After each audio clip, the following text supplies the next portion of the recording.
Muy buenas, saludos cordiales en Cristo y María. Recientemente traíamos aquí un artículo imprescindible de leer de como vara de almendro, en este caso de la redactora Montse San Martín, la cual ella pedía a los sacerdotes fieles a la verdad que por favor dejaran de nombrar a Bergoglio en el canon de la misa, que dijeran simplemente por el Papa y si no querían decir por el Papa Benedicto, pues que no dijeran nada, simplemente por el Papa. Bueno, pues ella daba unas razones, como que había sentido en la oración que el niño Jesús se lo pedía o lo que fuera. Pero ahora hemos leído en un blog algo publicado ayer en el cual Atanasio de Trento, en blogspot.com, da una serie de razones basadas en la sana doctrina, en la doctrina bimilenaria de la Iglesia, en muchos dichos de santos doctores, de papas, de concilios, y nos viene a explicar que es dogmático el que no haya que nombrar a este señor, a un papa que es hereje. Y os lo voy a leer porque verdaderamente es impresionante, es un cúmulo de textos en los cuales queda absolutamente, con mucha solidez, demostrado que los sacerdotes no deben de nombrar a Bergoglio en el canon de la misa porque es un hereje y un hereje no puede ser papa. Os lo leo. Empieza así, con la doctrina católica de siempre en Romanos, leyendo Romanos 16, unos párrafos de Romanos 16. Os recomiendo, hermanos, que tengáis los ojos sobre los que producen divisiones y escándalos fuera de la doctrina que habéis aprendido y que os apartéis de ellos, porque esos no sirven a nuestro Señor Cristo, sino a su vientre, y con discursos suaves y engañosos seducen los corazones de los incautos. Vuestro comportamiento ha llegado a noticia de todos. Me alegro, pues, en vosotros y quiero que seáis prudentes para el bien, sencillos para el mal, y el Dios de la paz aplastará pronto a Satanás bajo vuestros pies.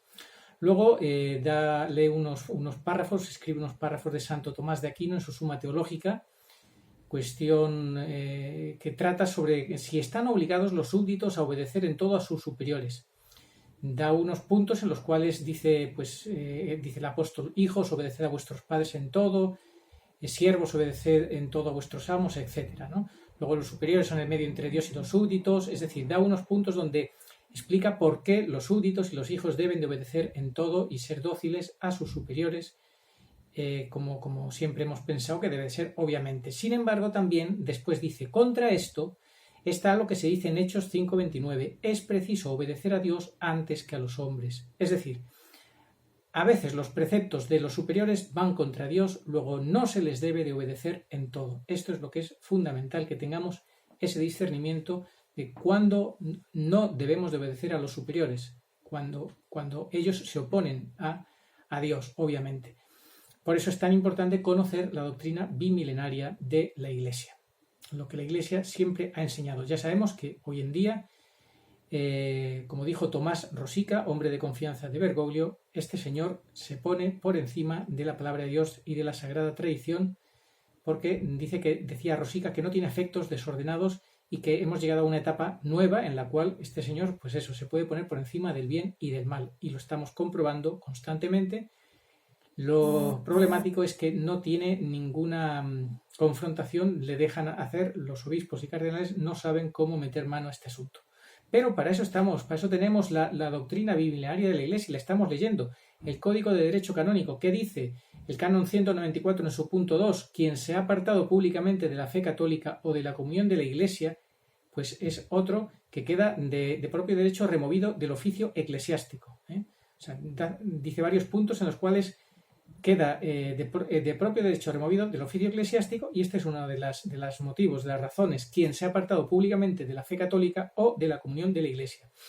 Bergoglio ha recibido ya varias cartas, varias súplicas, varias correcciones filiales, donde se ha demostrado por parte de teólogos, de gente muy preparada, que ha cometido innumerables herejías y que persiste en el error y en las herejías.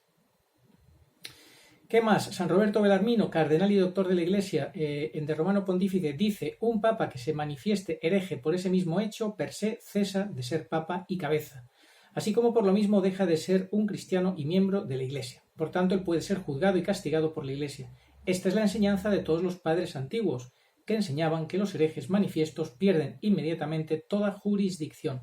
Aquí no estamos poniendo ahora mismo en entredicho si Bergoglio es papa o no es papa. En el caso de que lo fuera, como nos enseña este santo doctor de la Iglesia, dejaría, como hereje manifiesto, dejaría en ese mismo per se de ser papa y cabeza. Este principio es de lo más cierto. El que no es cristiano no puede de ninguna manera ser papa. Como Cayetano lo dijo, la razón por esto es que no puede ser cabeza de lo que no es miembro.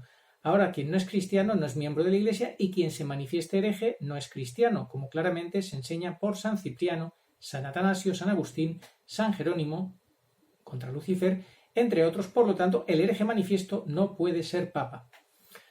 Otro santo doctor, San Francisco de Sales. ¿Qué nos dice San Francisco de Sales? Ahora, cuando él, el Papa, es explícitamente hereje, cae ipso facto de su dignidad y se sitúa fuera de la Iglesia.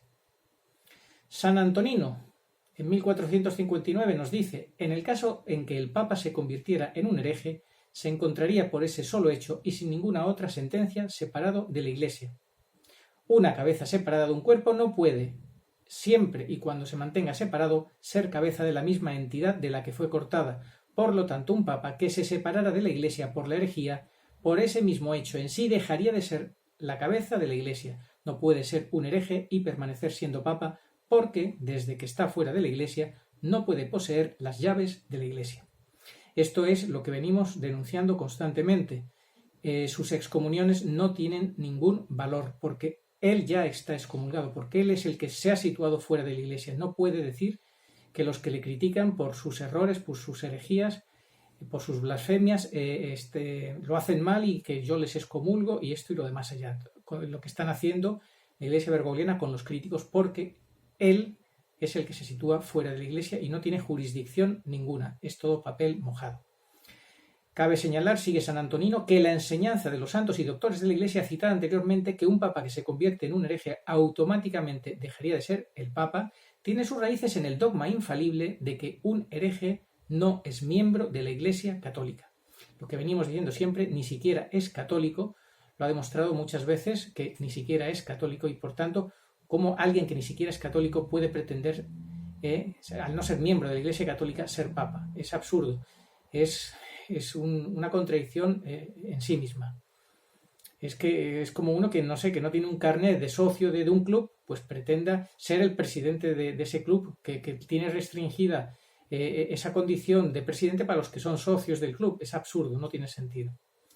Y así este blog, este autor nos va diciendo pues sentencias de papas como Eugenio IV en el Concilio de Florencia.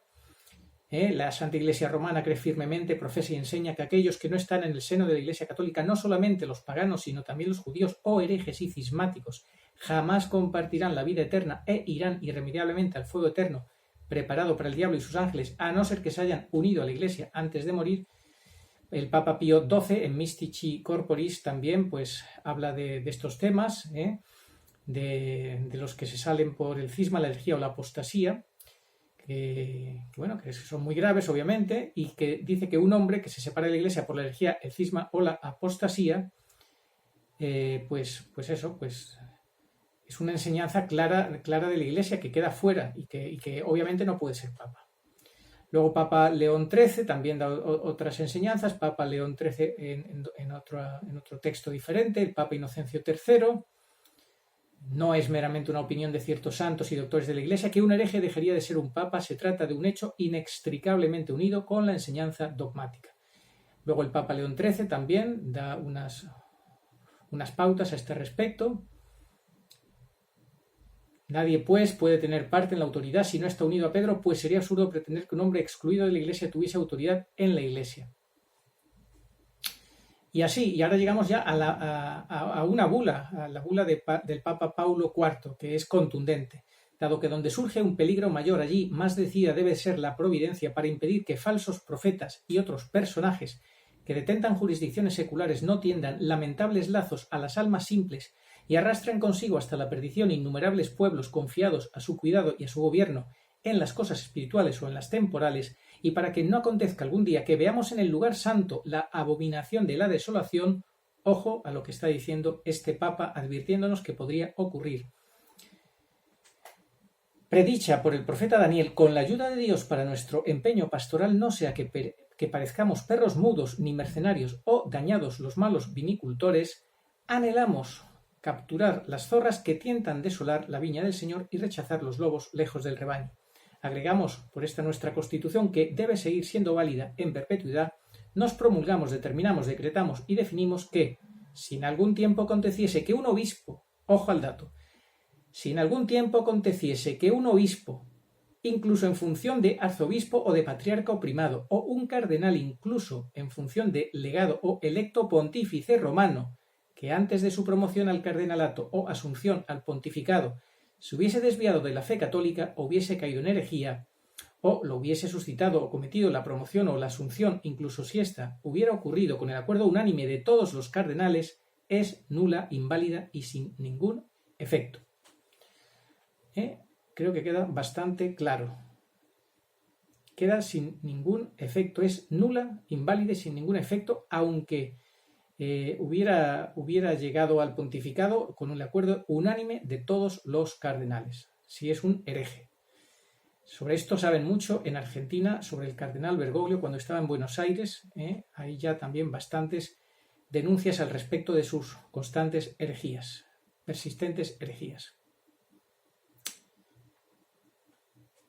Con la plenitud de su autoridad papal, el Papa Paulo IV declaró que la elección de un hereje es inválida, incluso si hubiera ocurrido con el acuerdo unánime de los cardenales y fuese aceptada por todos. Hay que insistir en esta idea. La Enciclopedia Católica repite esta verdad declarada por el Papa Paulo IV, afirmando que la elección de un hereje como Papa, por supuesto, sería completamente nula e inválida. En consecuencia, en consonancia con la verdad de que un hereje no puede ser Papa, la Iglesia enseña que a los herejes no se les puede rezar en el canon de la misa. Estimados sacerdotes, tómenlo en consideración. La Iglesia enseña que a los herejes no se les puede rezar en el canon de la misa. Aunque esto no prohíbe que podamos orar en privado por su conversión. Hay quienes dicen que como es el falso profeta del Apocalipsis, que ni siquiera vale la pena rezar por él. Yo no soy de esa opinión. Aquí hay opiniones para todos los gustos en ese sentido. Yo pienso que conviene rezar por todas las personas, pedir por la conversión y la santidad y la salvación eterna de todos, sean quienes sean, y dejar que sea Dios quien juzgue a cada uno y no desear absolutamente la condenación eterna a nadie, aunque sea objetivamente un hereje manifiesto y muera incluso como un hereje manifiesto y podamos pensar que incluso que es el profeta del anticristo o lo que sea, una persona. El juicio último solamente le corresponde a Dios. Ya sabemos, por ejemplo, en el caso de Judas, que hay revelaciones privadas que nos han dicho que está en el infierno y algunos santos, y se puede incluso interpretar de la palabra de Dios que está en el infierno Judas, pero la Iglesia oficialmente, que yo sepa, nunca ha declarado a que nadie esté en el infierno. Entonces dejamos que sea Dios. Nosotros oremos en privado por todos, pero públicamente pedimos a los sacerdotes. La doctrina bimilenaria de la Iglesia, con sus papas a la cabeza, parece claramente que nos dicen que no deben nombrarlo en el canon de la misa, porque es un hereje manifiesto. Si hay sacerdotes que piensan que no es un hereje manifiesto, bueno, pues allá ellos, allá cada cual. Pero pensamos que objetivamente, por muchos documentos, por muchos textos, cartas que se le han enviado, correcciones filiales y demás de personas y de muy formadas, teólogos, canonistas, etcétera, aparte de que sea o no sea papa, sus herejías y blasfemias están ahí, son objetivas. No se le debe nombrar, se le debe resistir por el bien del pueblo de Dios, por el bien de la sana doctrina, por el bien de la claridad, por el bien de que no seamos más confundidos. En fin, esto es lo que teníamos y queríamos compartirlo con vosotros. Vale la pena que lo leáis. Os dejo, no lo he leído completo, casi todo, pero no todo. Os dejo el link para el que lo quiera leer por completo. Oh María, sin pecado concebida, rogad por nosotros que recurrimos a vos. Amén.